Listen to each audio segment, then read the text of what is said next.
Sosok pemuda dan pemudi yang masuk bus hanya dalam beberapa detik saja menjadi sorotan publik. Terlihat dalam video, pemuda dan pemudi sedang berada di pinggir jalan. Mereka hendak menunggu bus yang melintas di jalan tersebut.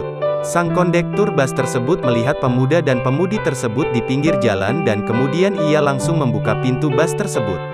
Lalu pemuda dan pemudi tersebut masuk ke dalam bus. Mereka tidak langsung duduk di bangku penumpang melainkan menghampiri sosok sopir bus. Diduga sopir bus tersebut merupakan sosok ayah dari pemuda dan pemudi yang masuk ke dalam bus. Mereka pun langsung menyambut dengan memberikan salam dan mencium tangan. Sang sopir pun antusias ketika tangannya dicium oleh kedua anaknya tersebut. Tak sampai 1 menit, mereka kemudian turun dari bus dan sang sopir seperti memberikan sesuatu kepada mereka.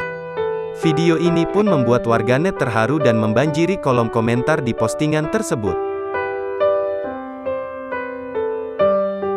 Terima kasih sudah nonton, jangan lupa like, subscribe, dan share ya!